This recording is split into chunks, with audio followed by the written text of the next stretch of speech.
Hello, everyone, and welcome to the 11th episode of When the Heart Leads. I'm your host, Dr. Kate Newburgh, founder of Books of Eden Publishing, and I am overjoyed to be with you today. The title of this episode is The Wild, Glorious Mess of Your Life. And this one has a bit of a subtitle. It's called The Teachings of Transfiguration. And when we set titles like this, hold on, because things start to happen. So I do have actually a lot of notes for this one. So we're going to just take it kind of step by step. But I want to start by talking about, I believe it was episode 9, where we talked about how all of the layers of consciousness that we're moving into are going to integrate into our bodies. And that's a form of transfiguration. So that one was called In and Through the Body, and how we'll really be accessing what I call the new Eden, which is this heart-centered plane of consciousness, how we'll be really accessing that through the body itself. And so we also discussed how all magic needs to occur in this world, all that magic needs to occur in this world is structure and an open mind. And I got that from Richard Rudd, who wrote the Gene Keys. And I just loved that line ever since I read it.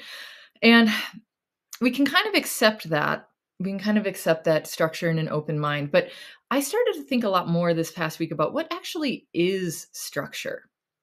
Right? What does that actually mean? Because sometimes we think of structure as something that needs to be rationally created by us. Like we are the ones who need to create the structural pathways for these miracles, the magic that we want to manifest to occur, right? But sometimes that structure is actually unknown to us.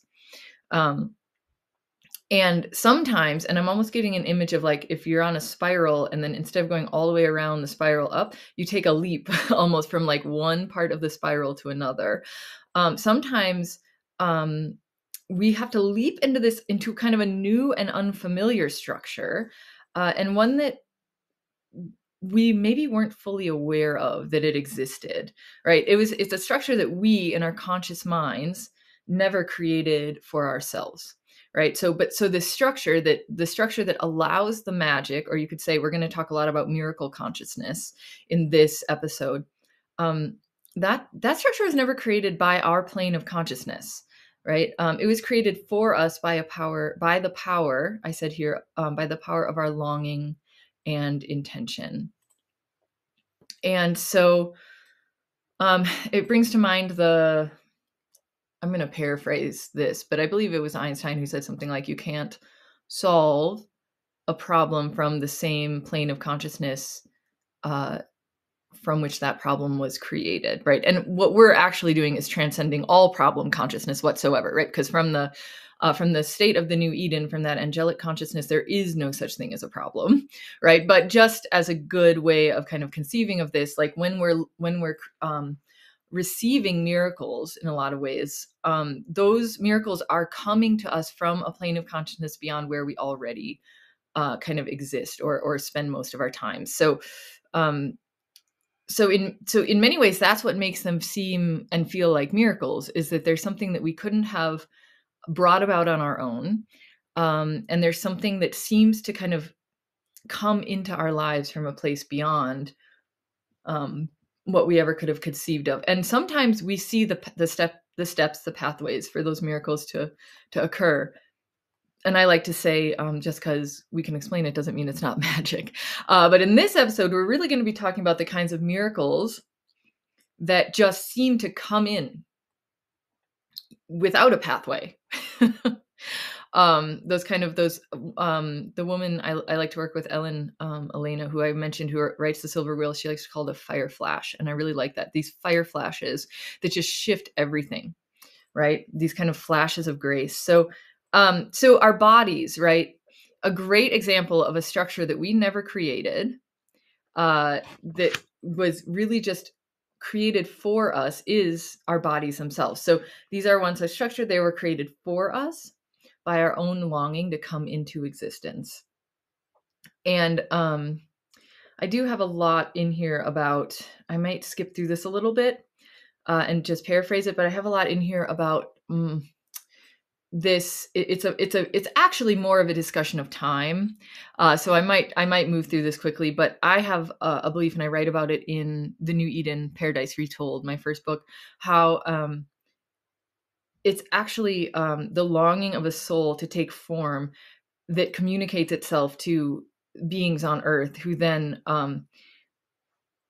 go through the act of creating life. And so a lot of times parents think that they created the child, but in actuality it was the longing of the child that came first, that then created. So in some ways, the way, and it's very difficult to explain here, but so we'll probably have a whole other episode on it, but in this way, kind of time works backwards, as it seems to move forward. So it's the longing of the child that created its own existence, the longing of the child that came first before the child. So it's kind of, that one's a little, that's a little bit of a flip. So I have a lot of notes in here on this, but I actually think we're going to skip over that and talk more in another episode about that structure. But this structure, right, the miraculous structure of our bodies, this created for us, the body itself is rendered inevitable by the fact of its existence. So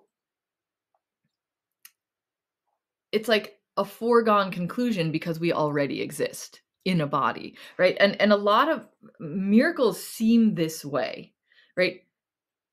The miracle itself seems impossible until the moment it manifests, right? And so in many ways, what we're talking about today is miracle consciousness, and those flashes of grace that penetrate in an instant and seem to change everything, right? And that's what happened with me. And this just doesn't just happen once necessarily. So I'm talking about these flashes of grace, of knowing, that come from a place beyond where our consciousness currently resides, right? Or where it seems to reside, our waking consciousness. I'm talking about these flashes of grace that just seem to penetrate. And when they penetrate, and these flashes of grace, they're coming from a level of consciousness beyond where we are now, right? And when they penetrate, the effect is irreversible. And it's not something we could have predicted. It's not something we could have created. It's simply something that we receive. And so the first time that happened to me, and I believe I've talked about this on the podcast before, the very first time that happened to me, it literally happened overnight. And I had one of those fire flashes of understanding, and I was led in some ways through it, but then had a very powerful kind of reawakening experience where I suddenly just knew, beyond question, that the world itself is far more mysterious, interconnected, vast than I could ever have accessed with my linear rational consciousness that I had kind of been working with up until that point. And that whatever structure it was that came together for me to receive that fire flash, that's the kind of structure that governs these miracles. And that is far beyond the ability of the mind to comprehend, right? So I couldn't even say, well, yeah, I woke up a different person. And I write about this both in my first book, The New Eden, Paradise Retold, and also in my second book, Finding Home, a mystical memoir. But I literally woke up, and the person I had been, the desires I had, the ambitions I had, even the daily life that I was living, the people in my life, the priorities I had, all of that just seemed to have disintegrated, dissolved all at once. And it was a very intense experience to have all of that disintegrate at once. And yet, and even though it left me bewildered in many ways and shaken, it also left me cleaner and with a much more powerful understanding of what really matters in this life. And it took me a very, very long time to integrate that. I would say probably the next 5 years, actually. If I had known it was going to take 5 years, they don't, that's why they don't tell you these things in advance. They just lead you through it step by step. Um, but that was a very powerful moment, and a very powerful kind of penetration of a much higher level of consciousness that came in, and I had destabilized enough to the point where it could come in, and really begin to take root. And and I want to read a little part of my book, The New Eden Paradise Retold, which I need to actually run in and grab real quick. So one moment.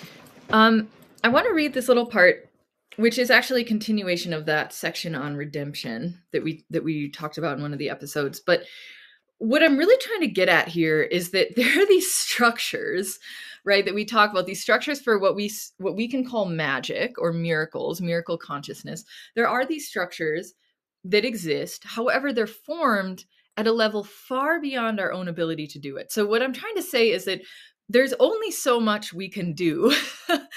And I'm going to talk a little bit about what exactly that means, like what we can do on our end to like really facilitate the receiving of miracles. But we like to think that we can create, or it's on us. We don't even maybe like to think it, but it's just, we think naturally, like if we're going to receive something, we need to create everything so that that can flow in. But what I'm talking about here is this unconditional bestowing of divine grace. It can happen at any time to anyone unconditionally, right?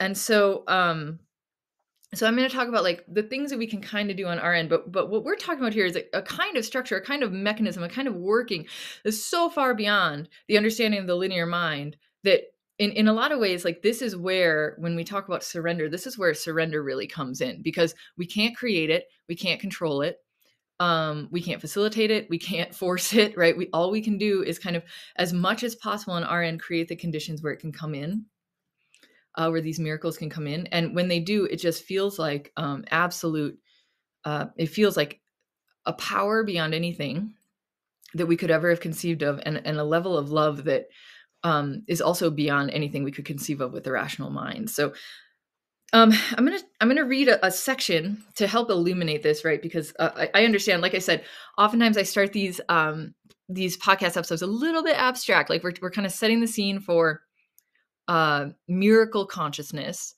and specifically kind of what was the subtitle, teachings of transfiguration, right? So we're talking about allowing this miracle consciousness to begin to root in and through the body, express in and through the body, right?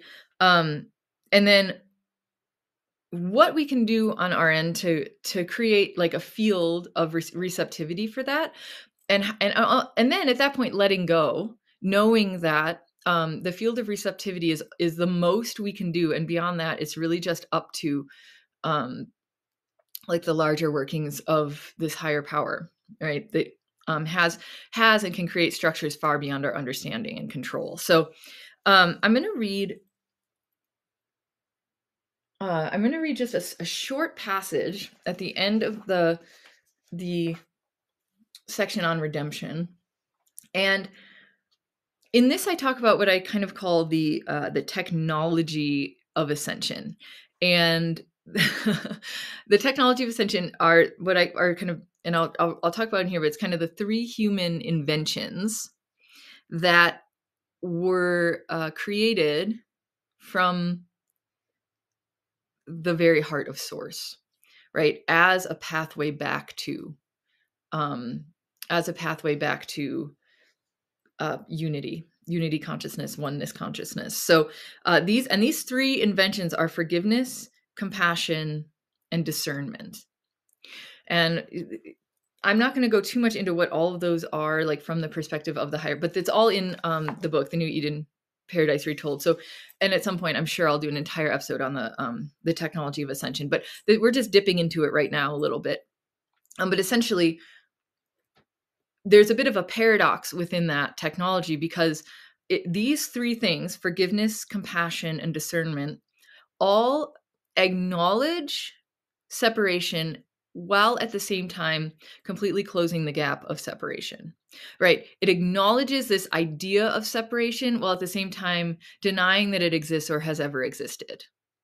That it reinforces that we've always been in connection with source at all times, and at the same time acknowledges that within our human experience we feel as though oftentimes we are separate from source. So it holds these three things, which are incredibly powerful: forgiveness, compassion, discernment, when fully activated, right? They create a very powerful bridge back to unity consciousness. So I go into what all of those are, but here I'm going to talk about what happens when we have begun to activate those things and we are consciously activating them, right? And for me, it's oftentimes at a daily, a daily level of, okay, here's an opportunity for forgiveness, here's an opportunity for discernment, here's an opportunity for compassion, right? All at once.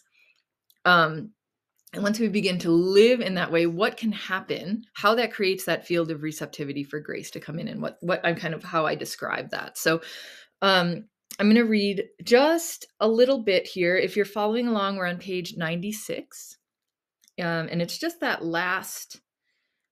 last part of this section on redemption, which we read a little bit of a few weeks ago. So here, 96.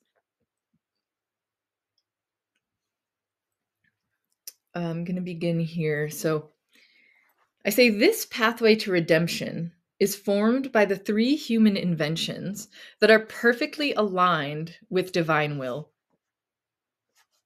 These, as we mentioned already, are the trinity of compassion, discernment, and forgiveness.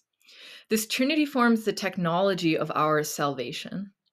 Ultimately, these two will be released as we merge into our truest nature. Until then, however, they serve as useful tools for guiding us on our ascension. We employ discernment to distinguish between that which is life-giving and that which is not. Side note, we talked a lot about that in the episode on soul healing. So that's a big place where if you want more kind of a more understanding of the energetics of discernment, that episode, without saying it specifically, that episode's really good for helping with that. So we employ discernment to distinguish between that which is life-giving and that which is not. As we become progressively more discerning, choosing only to allow into our lives that which is holy, the theoretical inventions of humanity, those concepts that were conceived, I said, quote, in sin, will naturally dissolve. And here, I did a whole section on sin. So let me just do a side note here so that you're not like, what is she talking about? Because I know that can have a very triggering effect, that word. So I just talk about sin. In Spanish, sin, or you could say Latin, it's S-I-N-E, sign, maybe sign or sin. It just means without. And so I talk about sin not from any place of like a moral judgment, but just when we choose things or say things or make decisions without the remembering that we are divine, right? That's all I mean by that. So when I say, quote, in sin, what I mean is just that without, like when we make the choices we make from a place of separation, right? Or perceived separation. So that's all I mean by that. Again, there's more in this book on that. So, and I'm sure we'll have a whole episode on sin, which could help illuminate some more of what I mean by that. But just without remembrance of our divine nature. That's when I say sin, that's what I mean. So, so the theoretical inventions of humanity, those concepts that were conceived in sin, without divine remembrance, will naturally dissolve. When we employ compassion, we can see the underlying structures and the larger forces that motivate actions we would judge as bad or harmful. When we tune inwards, we see that all of the bad or harmful, both in quotes, impulses of humanity are simply impersonal frequencies filtered through the complex inheritance of our wounds. As we accept these impulses, confront the ways in which they affect us, and explore their origins, we come to understand that at the root of all things, Even the worst acts we can imagine is only love. As we understand and love ourselves through the lifting of our shadows, understand that self-love is the key to understanding and forgiving all of humanity. Sorry, I think we understand that self-love is the key to understanding and forgiving all of humanity. The more we understand ourselves, the easier it is to forgive. So the third one. So we talked about discernment. Then we talked about compassion. Now we're talking about forgiveness. The more we understand ourselves, the easier it is to forgive and release that which we carry.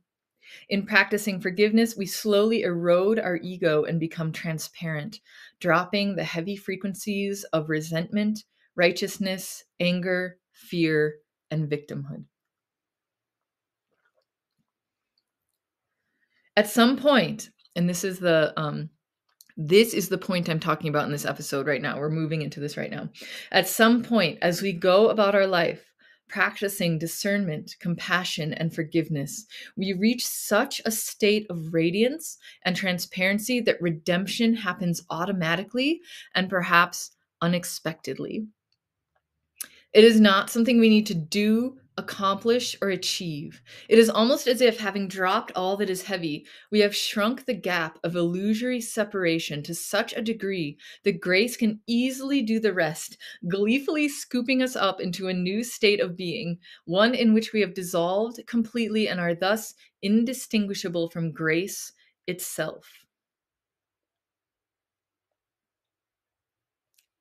And I just end it by saying, the state of redemption confers unparalleled freedom, as any and every one of our creations is conceived immaculately within us. We become prayer embodied, moving through the world as beacons of divine light. Okay.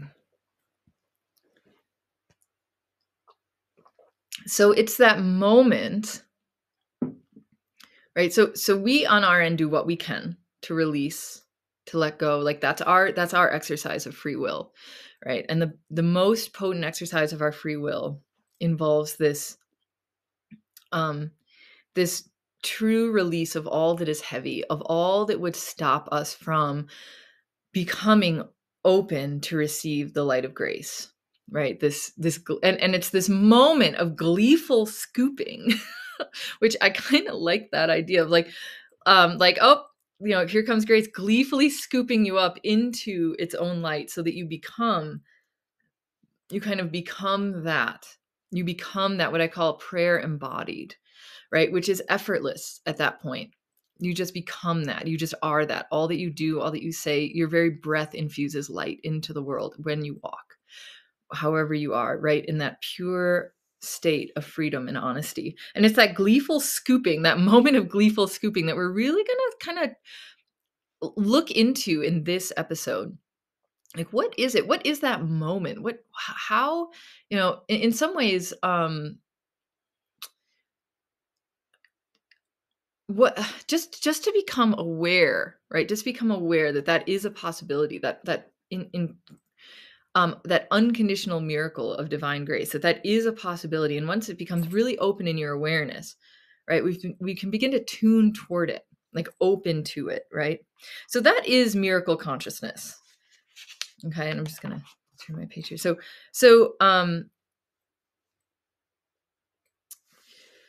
when we practice these forms of surrender, we talked about like surrendering that which is heavy, that which is ultimately painful, right?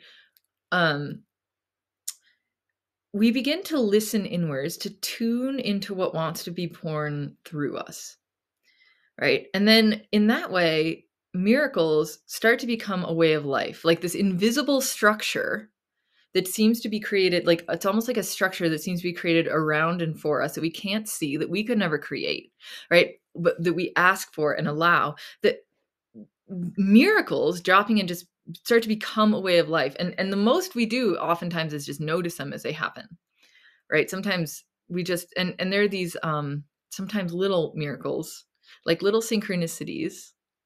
And then sometimes there are these what feel like massive miracles of divine grace. That's like that complete irreversible movement into a new way of being, right? And so they're all potent, right? And they're all delightful. um, and sometimes they can just feel different in their magnitude. So um, these miracles begin to take place. So manifestations, I wrote, manifestations begin to occur. And this will happen regardless of how much money you might have or what the world or others say is possible or reasonable for you to have, ask for you to become, right? All of that just begins to melt away because these structures that have been formed at this higher plane of consciousness have nothing to do with what's reasonable, have nothing to do with how much money you have. They have nothing to do with what others think is possible for you, right? This is living in a way that's completely beyond the expectations that the world has set for you. So this kind of brings me to the title of the episode, right? We're talking about miracle consciousness. We're talking about these infusions of divine grace. We're talking about sometimes the gleeful scooping into a completely new way of being, right? And oftentimes these miracles, especially when they begin to happen on a larger scale, like what I talked about in the beginning, what happened with me, where I was really penetrated by a consciousness far higher than one I'd ever experienced before, right? They can be very, very, very disruptive. The truth can be very disruptive, right? Oftentimes we don't like to acknowledge what we kind of deeply know to be true because we know that the moment it's spoken or the moment it's acknowledged, things are going to start changing, right? And so these miracles act in that way, that they can be when they walk in, when they decide to just take over. uh, Lots of things can feel really messy because they launch us up and out of a way of being that we may have become comfortable with, right? And so there's a part of us that wants things to stay the same and change all at once. Like I want all the miracles, I want all the manifestations, I want all the things, and I also don't want I don't want things to change. I want everything to happen, but also to stay the same so that I feel really comfortable in the state of receiving these miracles. And but this awakening, this full embodied awakening, can and oftentimes will disrupt everything in your life. Like when we ask, and sometimes in some communities they call it like jumping timelines or things like that, however you want to conceive of it, right? When we ask to jump these timelines, when we ask for transformation, when we ask, like when I'm talking about the teachings of transfiguration, right? um we do get it. We do get it. And we enter this realm where it's absolutely possible, but the way of it can be very messy, can really create changes. So one example I could say is, for me personally, it's a very personal example. It's not definitely not something that is true for everyone, but I could not, for instance, um, move into a place of, you could say, communion with the subtle realms, which is one way of describing what was happening since that one very dramatic awakening. Was I was introduced to like these realms beyond what I had ever understood, right? The deep communion with the subtle realms. And I couldn't do that and be addicted to alcohol at the same time. Because what would happen when I had alcohol was it would completely disrupt that channel, right? So the movement into that was more, for me, more important, more, and in some ways inevitable. Like it was the choice, what I've heard called the choiceless choice, right? In the face of the the powerful fulfillment and nourishing that I received from communing with the subtle realms was so far beyond anything I could get from alcohol that it kind of just went away without me needing, without it. So in some ways it was disruptive. It was a huge change of lifestyle, but on the other hand, it felt like a really powerful and joyful choice as well, because what I was receiving was so much more nourishing than anything I could get from that. So, but it fully changed my lifestyle. And so, um, in speaking of these subtle realms and just the kind of the preparation for what can be disruptive from one perspective, right? Maybe from the outside looking in, it could look very disruptive.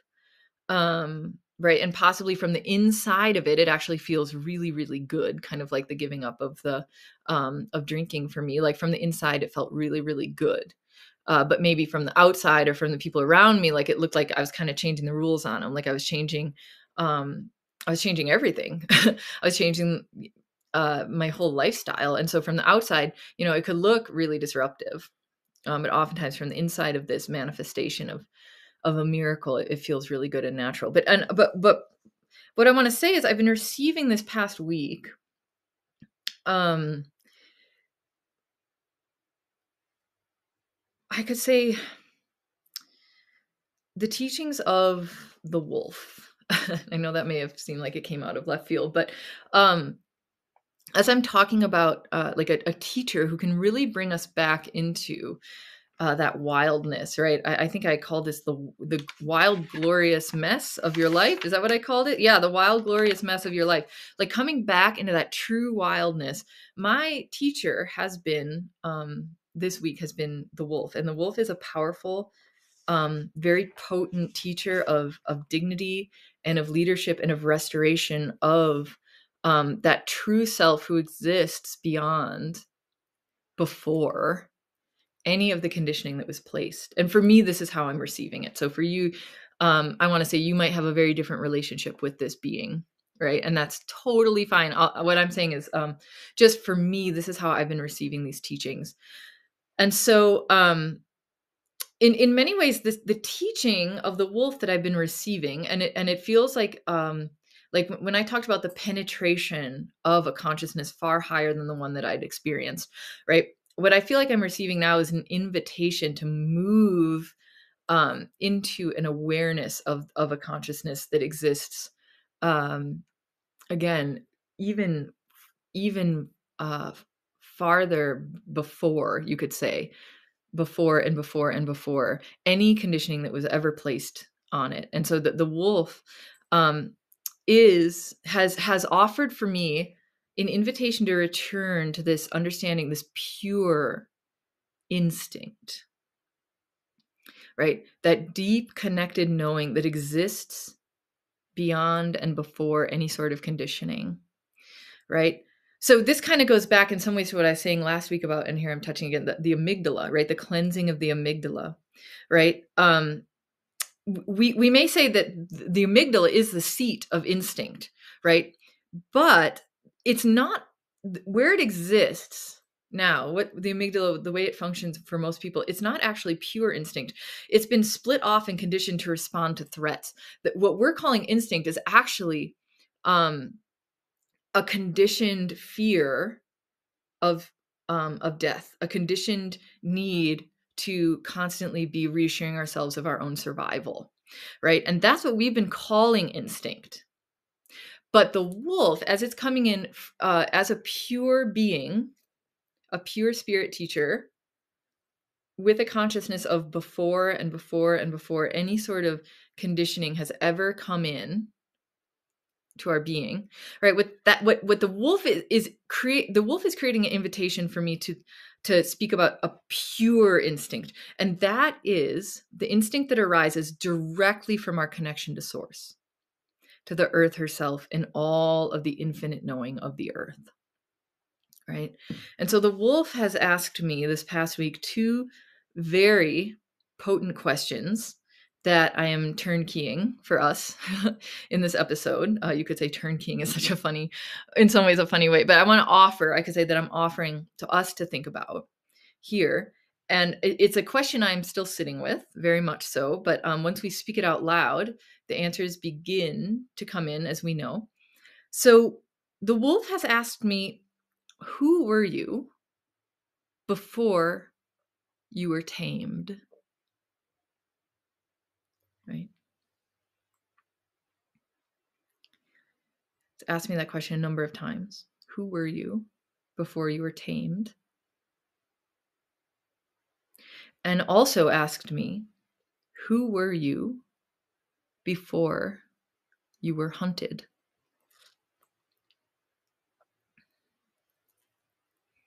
These are not questions that can be answered by the rational linear mind. What I'm discovering as I'm sitting with these questions is that these can only be answered through the body itself. Through the body itself. And these are powerful questions. These are disruptive questions that have the potential to make very big messes. Because they're asking these questions. Who were you before you were tamed? Who were you before you were hunted? Right? Two questions the wolf is very familiar with. If you look at their history, oftentimes they're either tamed or hunted, right? These questions ask you to live according to a knowing that has absolutely nothing to do with the expectations of other people. These questions, when you tune in, they change, like I was saying earlier, like when I had that infusion of grace, with just through my being, I kind of changed the rules of the game on everyone around me, because I wasn't living according to those rules anymore. I couldn't. It wasn't who I was, right? It wasn't any longer the person I was. And so I couldn't live by those rules anymore. And so these questions, who were you before you were tamed? Who were you before you were hunted? They change the rules that you're playing by. And when you really begin to allow them in, they create almost what could be the threshold of a breathtaking, terrifying level of freedom, right? Because when we start to live these questions, and we don't have to all at once, right? We ask the questions and we're being led into and through them, right? We begin to step outside of these known structures, right? And the known structures are very constricted in the way they can allow miracles in. And that's something that I've been even just got today, right? Is like, in living by these structures, miracles can still occur. You still receive them, right? But the magnitude at which these miracles want to come in, they need to take place through structures that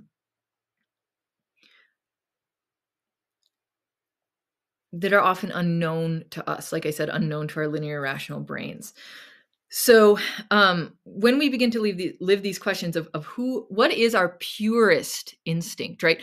What is our purest knowing that is in perfect communion with the earth herself, with the pure, immaculate knowing of the earth herself, right? In that connection, when we live in that way, beyond and before any sort of conditioning that was placed on us, any sort of fear, before, essentially what I'm talking about is that state of Eden we're moving into before the fall, where the fall itself has been erased. And really quick side note, I work with a healing modality called reversing, and it's something that the Kabbalists work with. And I've worked with a number of teachers who have taught me this, but with reversing, you move back. And in some ways, reversing is the premise of this whole book, The New Eden, Paradise Retold, right? And quickly, very quickly, reversing means that using imagery, you move back to a time where you experience deep trauma, right? And then you kind of very, I'm putting this very simply, there's much more complexity to this, but you move back kind of at that time and you shift the story so that the trauma never happened. And so that you then move. So Kabbalists believe time is a luminous stacking, and we've talked about that. It's all vertical, right? So time is vertical. All the time is accessible right now, including that moment of trauma that started to define all your patterning. So we go back, we completely rewrite that story, and then we move forward through your life and it's disappeared, right? So essentially, removing those stories of separation, so that you can begin to come back into wholeness, right? And so I've talked in this podcast about how we're fractals. One human life is a fractal of the trajectory of the entire universe, of the history of the world, right? So if there's a single moment of reversing that can happen in one person's life that will then rewrite their whole story moving forward, so that they still have all the wisdom that they gained, but none of the trauma, right? And that's a very deep letting go, by the way. But I thought, well, if we're all fractals and you can do that for a single human being, then you can do that for the entire collective. And so what I did essentially in the New Eden Paradise Retold is I went back, I used reversing to go back to this moment of the fall and rewrite that story of the fall for all of humanity, so that moving forward, our story is no longer one of trauma and separation, but of courage, of grace, and of essentially what I'm talking about here is courage, grace, redemption, like that deep movement of the heart.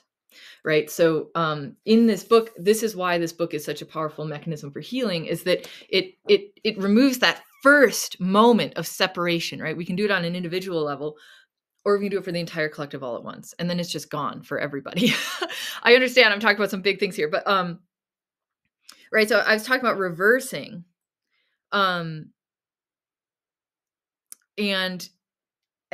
going back to that moment, rewriting it so that it just doesn't exist, right? So what I'm talking about with this miracle consciousness, what I'm talking about with this moving into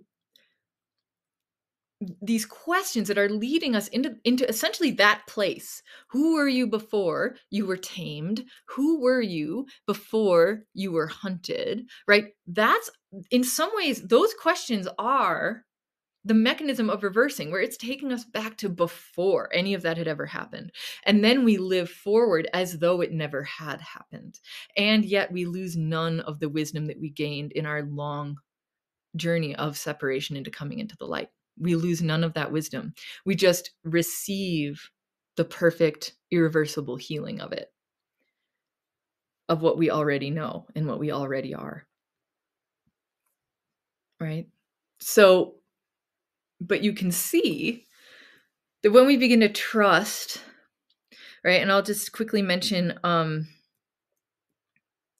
of in a meditation, I had a really powerful moment of communion with some ancient, very, very ancient, you may as well just know how strange I am. Some very ancient beings who I have a deep communion with, going far, far, far back.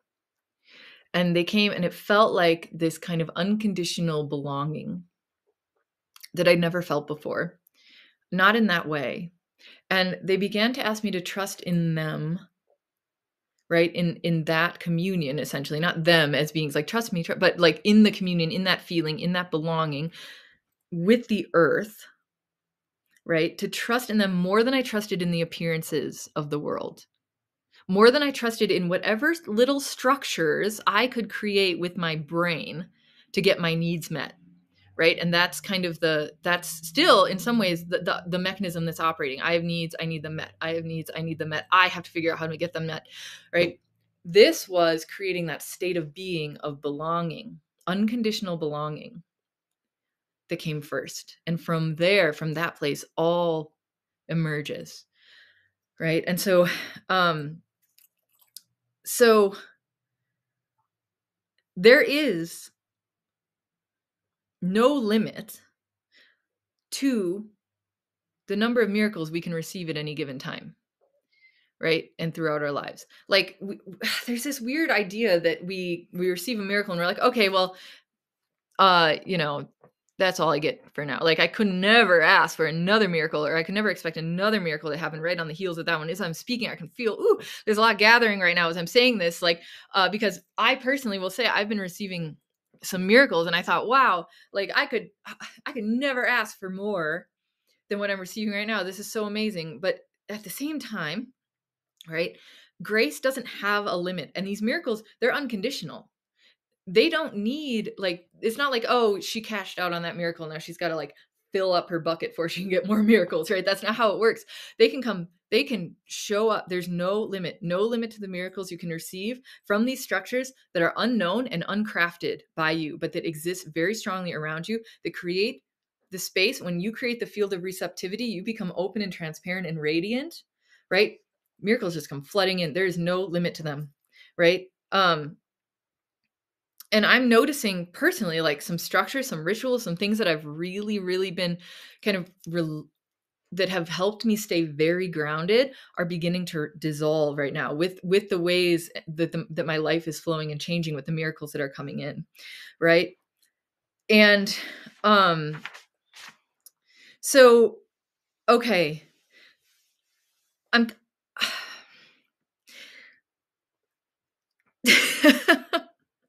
something, speaking of, right, the fact that there's limitless miracles, speaking of that, there's something else happening with the wolf, um, which is that she or he, they appear kind of both and, either or and, um, I have not been experiencing the wolf as a very comfortable teacher.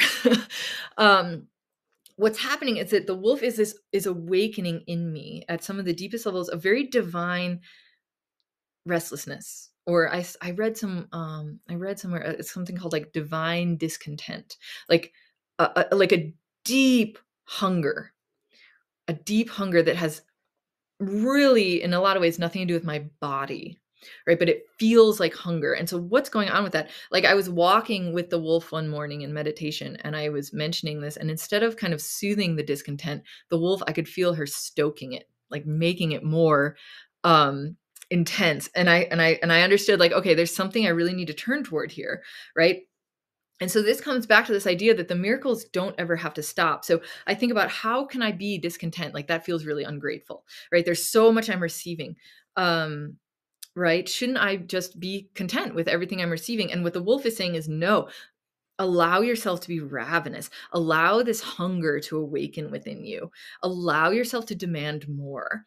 Like, if I'm hungry and I get like a little like a little cracker, like I might be grateful, but I'm also like, it's not enough. It's not enough. I'm still hungry. There's still more, right? And the wolf is saying, allow that. Allow that. Um, know that you are worthy. Know that there's no end to these miracles that can be coming in. Know that you deserve all the miracles that have come in, and then you can still be hungry, and that's allowed, and you can demand more, right?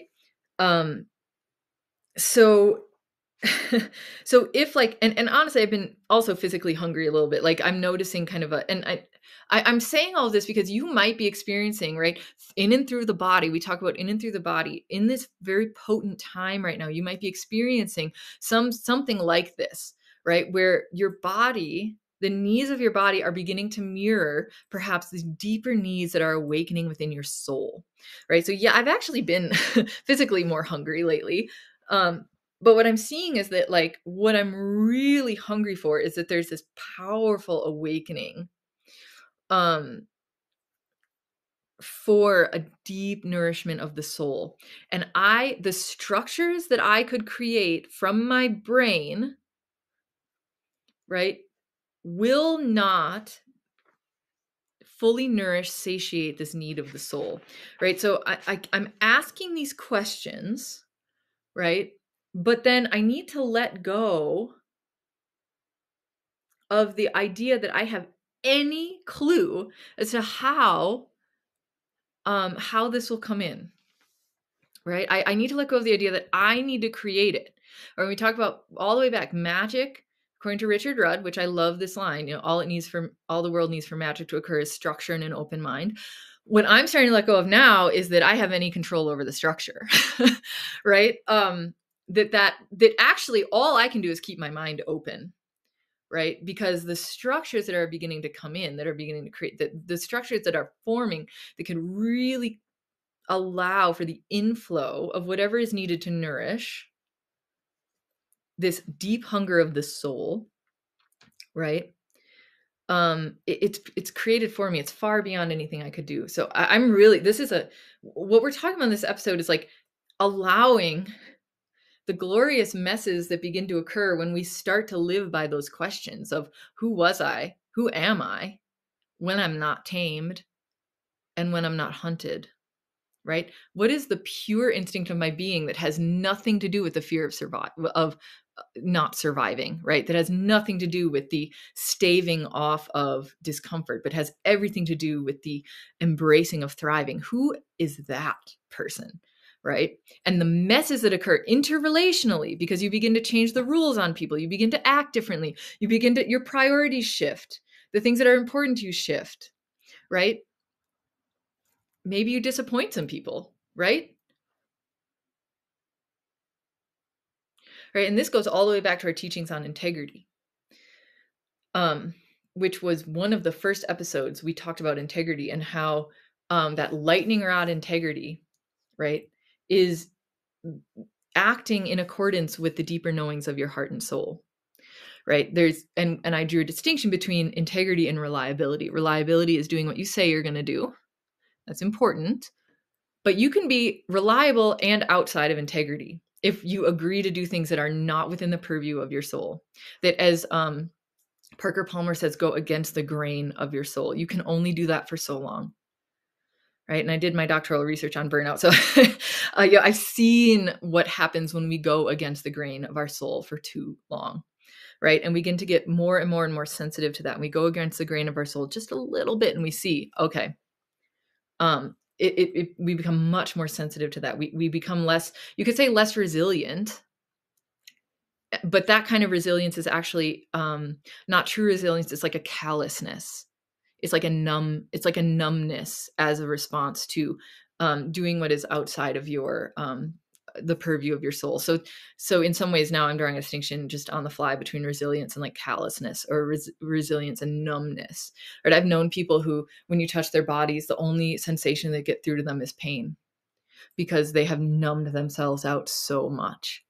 Right? So we're talking about peeling back those layers into full sensitivity, right? Full communion, full openness to the desires, the needs of our soul. And that means we feel a lot. Like, feeling discontent and ravenous is not comfortable, right? But it's a very powerful teacher, right? And it is one of those things that creates those fields of receptivity for the miracles to come in.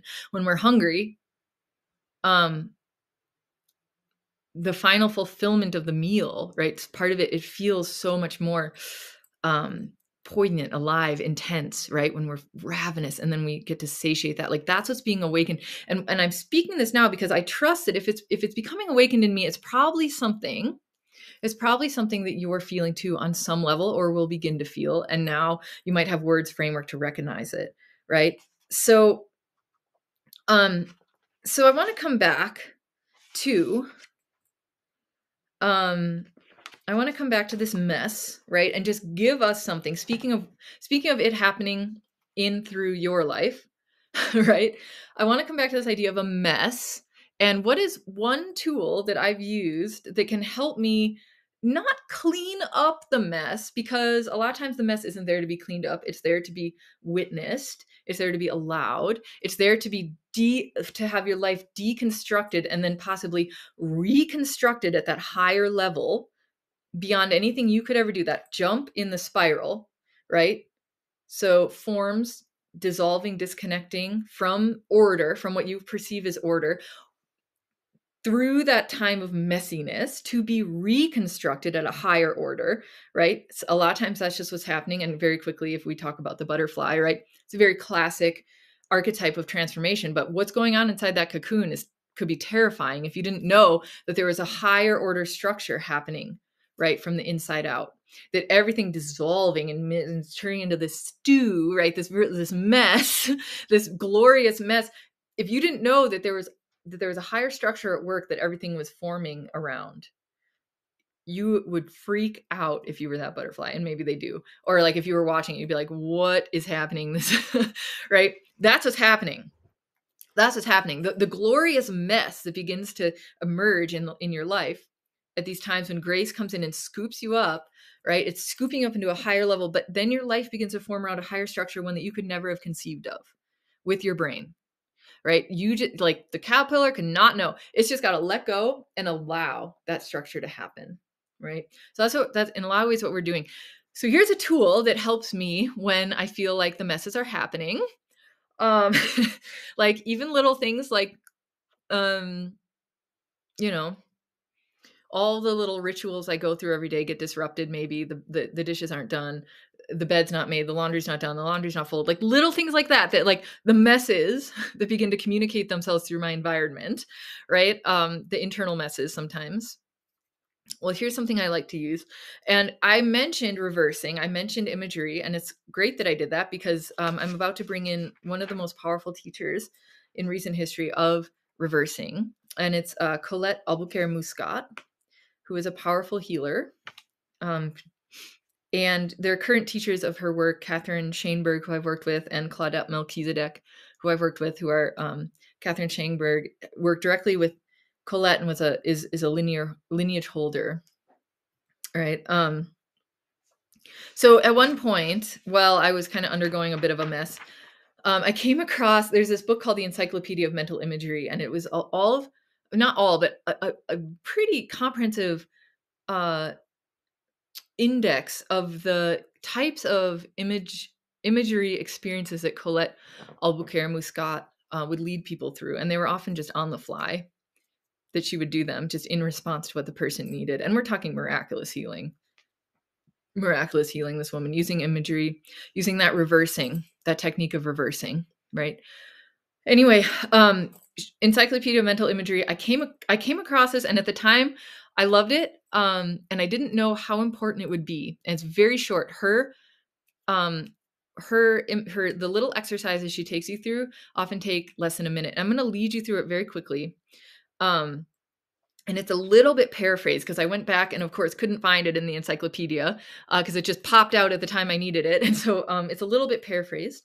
But I'm going to take you through it. And this is something I like to use every time things get a little bit messy and I start to feel a little constricted and uptight. So, I'm going to invite you to wherever you are, pull over if you're driving, whatever, or just pause this and come back to it when you can stop. But close your eyes and breathe out slowly 3 times. Counting backwards from 3 to 1 and seeing the numbers. So breathing out once, seeing 3.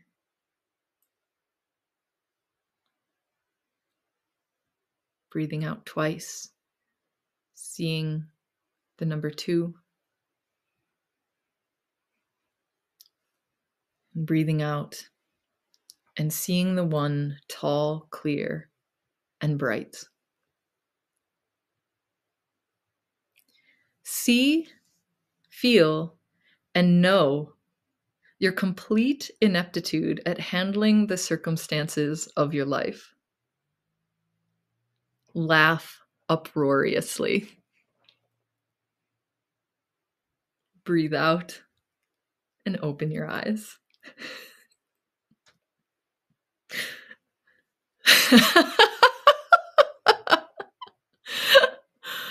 Oh gosh, I love it. I invite you to try that laugh. That is the scooping, gleeful hand of grace. That is the upwelling of freedom. And so many times since encountering that, I have been caught at that moment, suspended on the brink between frustration and laughter. And I remember that, and I remember to just laugh uproariously. This is one of those moments where I'm feeling my complete ineptitude at handling the circumstances of my life. Oh my gosh, I love it. It's very healing. And that opens a door for grace to come in that moment. That laughter is that moment, that gleeful scooping of grace. So, because of course it's already here, rendered inevitable by its very existence, by the very existence of the laughter itself. So, oh my gosh. The complete ineptitude at handling the circumstances of your life. The wild, glorious mess that happens when grace decides to come in. Laugh uproariously.